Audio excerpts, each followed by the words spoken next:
Seja bem-vindo ao Histórias de Traição. Antes de começar, deixe seu like, escreva nos comentários de onde você está assistindo e se inscreva no canal, porque histórias como esta mostram que, às vezes, a maior vingança não é gritar, nem implorar, nem correr atrás, é simplesmente deixar a verdade fazer o trabalho dela. Minha esposa deixou um bilhete em cima da bancada da cozinha. Não me procure. Eu preciso ser livre. Então eu não procurei. Entrei com o pedido de divórcio, bloqueei o acesso às contas conjuntas e fui viajar sozinho, como já tinha planejado havia meses. 4 dias depois, ela estava chorando na calçada em frente ao escritório do meu advogado, desesperada, perguntando por que o cartão dela não passava mais. Eu tinha 39 anos quando encontrei aquele papel dobrado ao lado da chave que ela deixou para trás. Não era nem a chave principal da porta da frente, e sim a chave da porta dos fundos, aquela que ela usava quando chegava tarde e não queria fazer barulho. Foi um detalhe pequeno, mas muito claro. Ela não saiu por impulso. Ela pensou naquela cena. O bilhete tinha poucas linhas, escrito naquela letra redonda e caprichada que sempre parecia educada demais para uma pessoa tão acostumada a transformar tudo em drama. Eu preciso ficar sozinha por um tempo. Essa vida não serve mais para mim. Eu quero respirar. Não me procure. Só isso. Nenhum pedido de desculpas. Nenhum eu ainda me importo com você. Nenhuma explicação decente. Apenas uma declaração fria, como se ela estivesse cancelando uma assinatura e não encerrando 8 anos de casamento. Durante alguns minutos, eu fiquei parado no meio da cozinha, olhando para o papel, ouvindo o zumbido baixo da geladeira e sentindo o cheiro do café que ela havia preparado antes de sair. A xícara dela ainda estava na pia, com uma marca de batom na borda. A casa parecia intacta, mas alguma coisa ali tinha morrido. Olhei para o armário planejado que nós escolhemos depois de 3 discussões em uma loja de móveis. Olhei para o tapete novo que ela dizia amar, mas nunca limpava. Olhei para a poltrona cara na sala, aquela que ela jurou que usaria para ler, embora só servisse para receber bolsa, casaco e caixas de entrega. Tudo aquilo parecia cenário de uma peça que tinha sido abandonada no meio do último ato. Eu deveria ter gritado. Talvez outro homem tivesse ligado para a mãe dela, para as amigas, para o trabalho, para a polícia, para qualquer pessoa que pudesse dizer onde ela estava. Mas eu não fiz isso. A dor estava ali, claro. Uma dor seca, funda, apertando por dentro. Só que junto com a dor veio uma calma estranha, quase assustadora. A Camila sempre foi a pessoa dos gestos teatrais. Ela era do tipo que batia a porta para ser ouvida, chorava para vencer discussão e usava frases definitivas quando queria apenas chamar atenção. Só que, dessa vez, no grande espetáculo dela, ela esqueceu uma coisa essencial sobre mim. Ela criava cenas, eu criava planos. Peguei meu celular e fiz a primeira ligação. Não foi para a mãe dela. Não foi para a melhor amiga dela. Não foi para ninguém da família. Liguei para o escritório de um advogado chamado Marcelo Tavares, conhecido por não ter paciência com divórcio bagunçado e por lidar muito bem com patrimônio, contas, contratos e gente mentirosa. A agenda dele estava cheia, mas consegui um horário para amanhã de terça-feira. Minha segunda ligação foi para o banco. Informei que havia suspeita de uso indevido nos cartões e pedi bloqueio preventivo das contas conjuntas até que eu pudesse comparecer pessoalmente. Foi uma medida simples, direta e eficaz. Eu ainda tinha uma conta separada, aberta antes do casamento, uma reserva de emergência que Camila nunca levou a sério porque dizia que casal de verdade não precisava esconder dinheiro. Eu chamava aquilo de bom senso. Não era uma fortuna, mas bastava para alguns dias e para respirar sem pedir permissão. Depois fui até o quarto. O lado dela do armário estava quase vazio. Ela tinha levado as roupas caras, os sapatos novos, os perfumes importados e uma mala pequena que usava em viagens de fim de semana. Mas deixou o vestido azul que usou no nosso primeiro jantar, deixou 2 caixas com lembranças antigas e deixou as fotos emolduradas na mesinha, viradas para baixo. O mais irritante foi ver o par de tênis sujo dela bem no centro do tapete que eu tinha comprado havia menos de uma semana. Aquilo parecia uma última provocação sem palavras. Eu tinha 12 dias de folga acumulados. Meses antes, eu havia planejado uma viagem para caminhar em trilhas no interior de Minas, perto de uma serra tranquila, longe de barulho, longe de telefone, longe de tudo. Camila riu da ideia quando contei. Disse que caminhada era coisa de homem entediado que não sabia se divertir.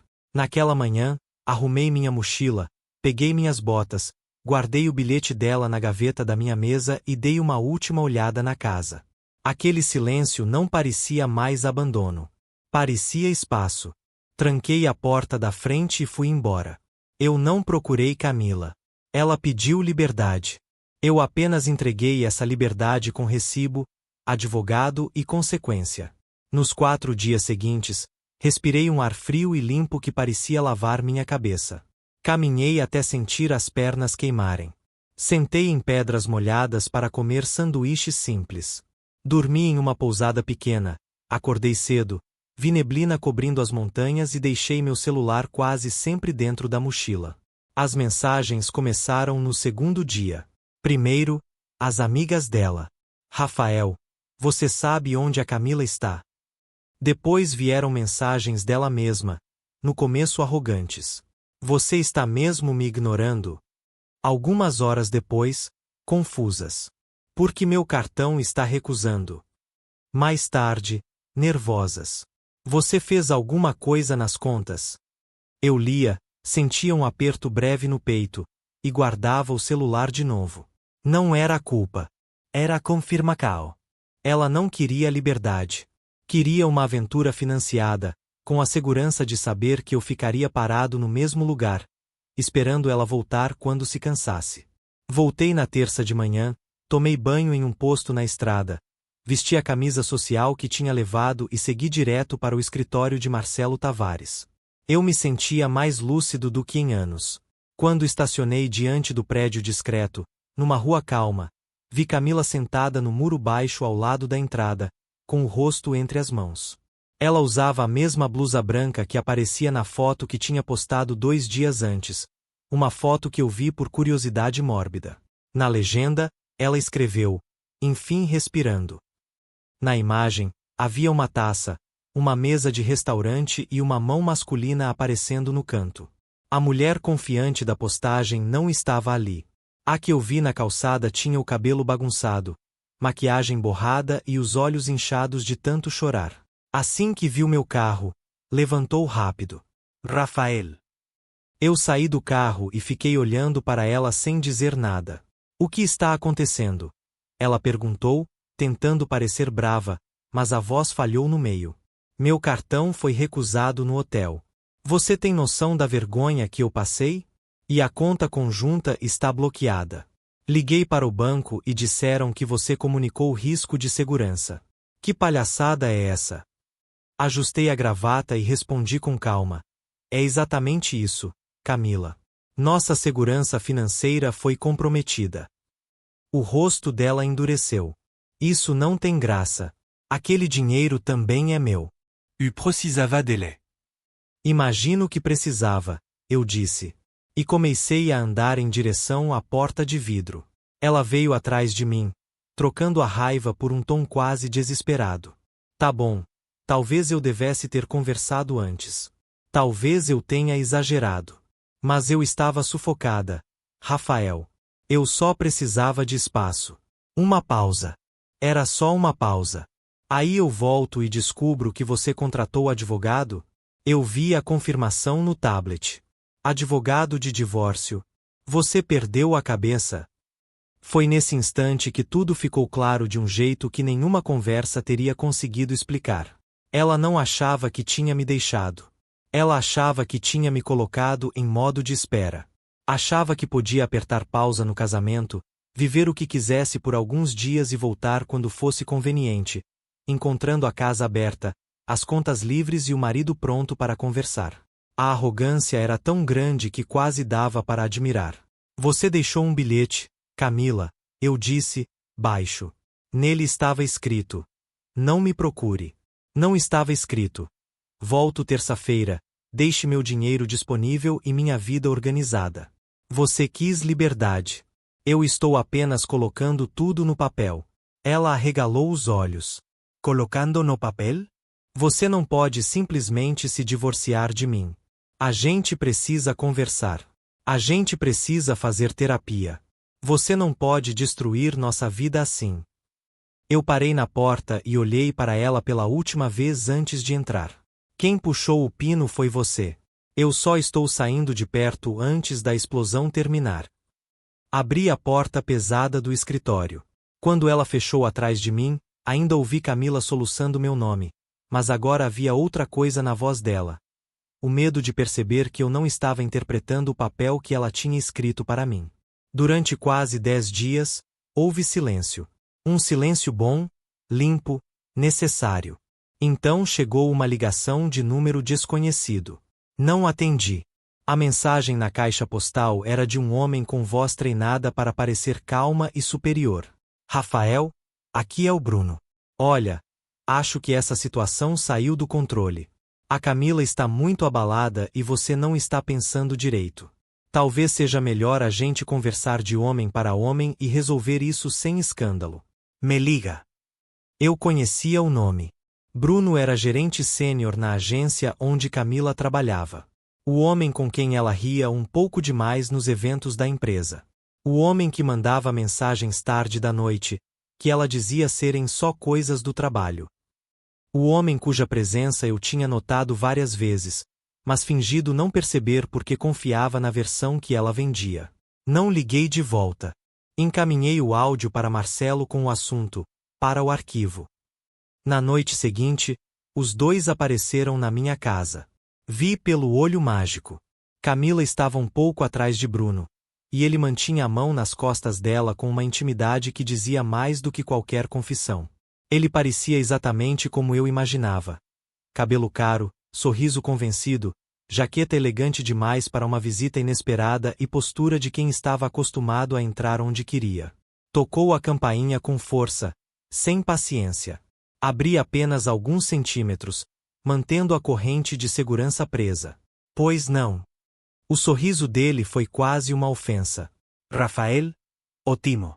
Precisamos conversar. Eu converso com meu advogado, respondi. A Camila deveria fazer o mesmo. Ele soltou uma risada curta. É esse tipo de postura que está complicando tudo. Ela está disposta a ser razoável. Ela pode voltar para casa, vocês esfriam a cabeça e resolvem tudo como adultos. Vocês? Perguntei, olhando além dele para Camila, que não conseguia encarar meus olhos. Não existe vocês aqui. Existe ela, existe eu, e existe a escolha que ela fez. Camila finalmente falou, com uma voz pequena. Rafael, por favor. Ele só está tentando ajudar. Isso tudo foi um mal-entendido enorme. Me deixa entrar para pegar algumas coisas. Seus pertences serão tratados pelos advogados, eu disse. Depois olhei direto para ela. Além disso, a chave que você deixou nem serviria mais. Ela franziu a testa. Do que você está falando? Troquei as fechaduras no dia em que viajei. Você saiu da casa por vontade própria. Deixou bilhete, levou mala e abandonou o imóvel. Qualquer acesso agora será formal. Bruno perdeu um pouco do charme e deixou a agressividade aparecer. Para de ser ridículo. Essa também é a casa dela. A gente só precisa pegar passaporte, roupas e documentos. Então o advogado dela envia um pedido ao meu advogado, eu disse, começando a fechar a porta. A mão dele empurrou a madeira antes que fechasse completamente. Você vai se arrepender. Eu posso dificultar muito a sua vida. A ameaça ficou parada entre nós. Foi burra, impulsiva e extremamente útil. Olhei para ele sem piscar. Isso foi uma ameaça, Bruno. Ele hesitou por meio segundo. Foi um conselho. Perfeito. Vou anexar ao processo. Fiquei à porta. Ouvi os dois discutindo baixinho do lado de fora por alguns minutos, depois os passos se afastaram. Naquela noite, a casa pareceu diferente. Não vazia. Alerta. Entrei no escritório e liguei o computador antigo que nós dois ainda usávamos de vez em quando. Eu nunca tinha procurado nada porque achava que não precisava. Ou talvez porque uma parte de mim preferisse não saber. Mas ela nem teve o cuidado de apagar o histórico. Em poucos minutos, tudo apareceu. Reservas de hotel. Restaurantes. Passagens de ônibus para uma cidade de praia. Conversas privadas entre ela e Bruno que vinham de 7 meses antes. Ali estava o roteiro completo da mentira. O flerte, as piadas sobre mim, as reclamações sobre a vida previsível comigo, os planos para ela sair de casa e se encontrar com ele no mesmo dia. Uma mensagem dela, enviada na manhã em que partiu, dizia: "O bilhete está na bancada. Daqui a pouco começa a minha nova vida. Te vejo no hotel às 11. Eu li aquilo sem fazer barulho. Não quebrou nada dentro de mim, porque o que podia quebrar já estava quebrado. Mas a dor mudou de formato. Ficou firme, afiada, útil. Tirei print de cada conversa, salvei tudo em um pendrive, enviei uma cópia ao Marcelo e guardei outra em uma pasta com senha. Chamei o arquivo de documentos. Eu não precisava inventar nada. Só precisava organizar a verdade. O mês seguinte foi uma aula sobre como as consequências chegam quando a fantasia acaba. Primeiro veio a casa. Nós morávamos em um imóvel alugado com cláusula de compra, uma opção que eu vinha tentando viabilizar há anos, economizando aos poucos sem que Camila levasse muito a sério. Quando o proprietário ligou para tratar da renovação, expliquei de forma simples. Minha esposa saiu do imóvel nesta data, deixou declaração escrita e retirou parte dos pertences. Quero renovar apenas no meu nome. Enviei a foto do bilhete. O proprietário era um homem prático, alérgico à confusão. Preparou um novo contrato somente para mim. Uma semana depois, Camila me ligou histérica. O dono da casa disse que eu não estou mais no contrato. Disse que, se eu tentar entrar, vai chamar a polícia. Você não pode fazer isso, Rafael.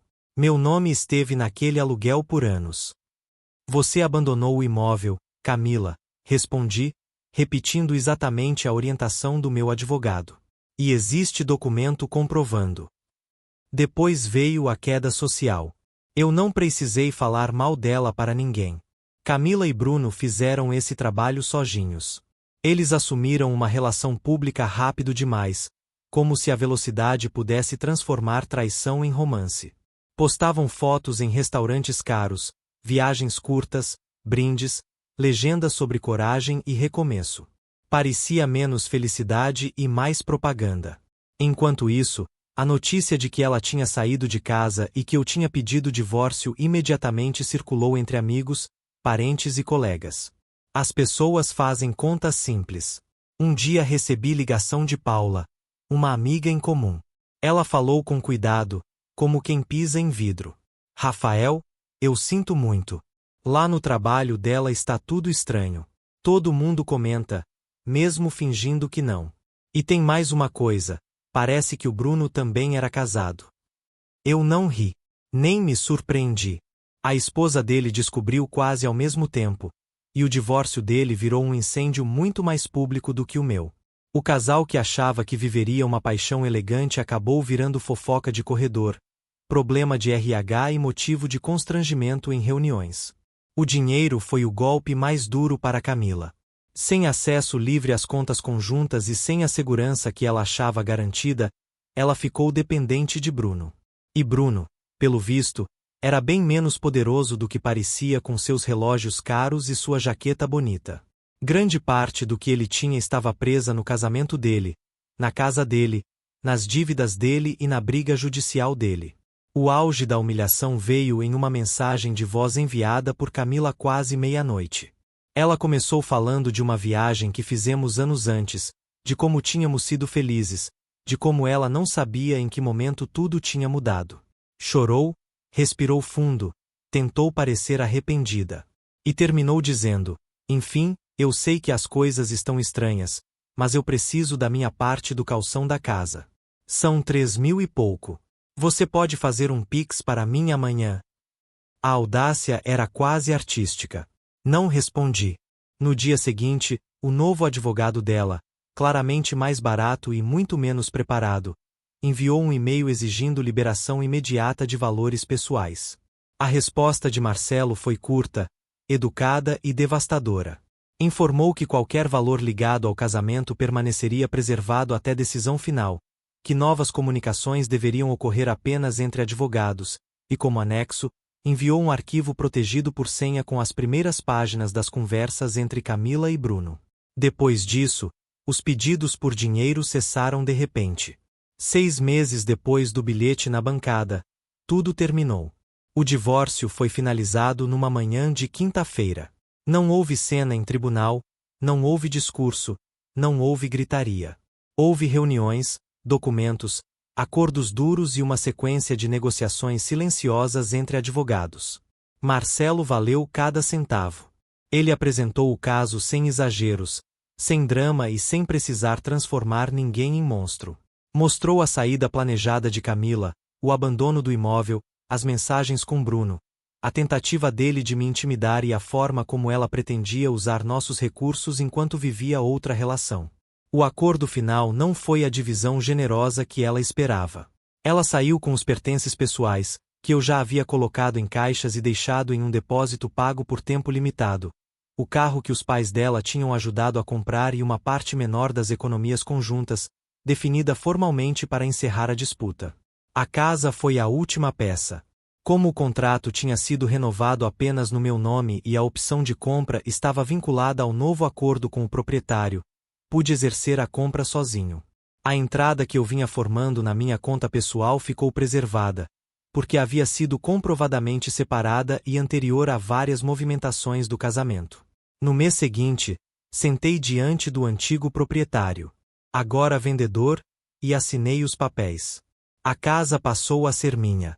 Não porque eu ganhei alguma guerra, mas porque, quando ela saiu, eu não desabei no chão para implorar. Eu levantei, li o bilhete, entendi o recado e agi. Pelo que ouvi depois, Camila e Bruno continuam juntos, embora a palavra juntos pareça mais uma sentença do que uma escolha. Moram em um apartamento pequeno, em um bairro distante, e vivem uma rotina bem diferente das fotos de taças e viagens que postavam no início. O divórcio dele drenou boa parte do dinheiro, e a liberdade dela saiu muito mais cara do que imaginava. Paula me contou que o clima no trabalho ficou insuportável. Os dois foram ignorados em promoções que esperavam receber. A chefia não gostou de escândalos, fofocas internas e problemas pessoais virando assunto de empresa. As postagens felizes desapareceram. As legendas sobre Ricamico sumiram. O silêncio deles nas redes sociais talvez tenha sido a primeira coisa honesta que fizeram em muito tempo. O momento mais simbólico aconteceu numa terça à noite. Eu estava sentado no sofá novo, tomando café e aproveitando a casa em paz, quando recebi um e-mail de um serviço de streaming avisando que a senha tinha sido alterada. Eu não tinha alterado nada. Entrei na conta e percebi que Camila ainda usava o plano familiar. Um fio pequeno, quase invisível, que eu nem tinha lembrado de cortar. Removi o perfil dela, mudei a senha de novo e encerrei a sessão em todos os dispositivos. Foi uma ação simples, sem importância para qualquer pessoa de fora, mas para mim pareceu como trancar uma porta que eu nem sabia que continuava aberta. Um último clique. Um último acesso fechado. Hoje eu não odeio Camila. Para ser sincero, passo dias sem pensar nela. Ódio exige energia, e eu não tenho mais vontade de gastar energia com quem confundiu amor com conveniência. O que sinto agora é uma indiferença limpa, fria e tranquila, como quando uma pendência antiga finalmente sai da sua lista. A casa não parece mais um cenário abandonado. Parece meu lar. Pintei a cozinha de verde escuro, troquei a poltrona que ela usava como cabide por uma estante cheia de livros que eu sempre quis ler e comprei um tapete que ninguém pisa com tênis sujo. Às vezes, tarde da noite, ainda lembro do homem que ficou parado naquela cozinha segurando um bilhete curto e tentando entender como tantos anos podiam caber em poucas frases. Eu respeito a dor daquele homem. Ele merecia compaixão. Mas também agradeço a ele por não ter corrido atrás, por não ter implorado, por não ter aceitado migalhas embrulhadas em desculpas. Camila e Bruno provavelmente passarão muito tempo dizendo que eu fui cruel, que fui frio, que destruí tudo rápido demais, que não dei chance para a conversa. Eles nunca vão admitir que só ficaram assustados porque eu aceitei exatamente o que ela escreveu. Ela pediu para não ser procurada. Eu obédeci. Ela quis liberdade. Eu tirei meu nome do caminho. Ela achou que estava abrindo uma porta para uma vida melhor, mas esqueceu que algumas portas, depois de fechadas, não abrem mais por dentro. No fim, eu não precisei me vingar. Eu apenas parei de protegê-la das consequências das escolhas dela. E, quando a justiça chegou, eu já estava do outro lado da porta, em silêncio, dentro da minha própria casa. Se essa história te prendeu até aqui, deixe seu like, escreva nos comentários o que você teria feito no meu lugar e se inscreva no canal Histórias de Traição, porque todos os dias chegam novas histórias de casamento, traição, vingança silenciosa e recomeços que provam uma coisa. Quem trai achando que está no controle quase sempre descobre tarde demais que a verdade também sabe esperar.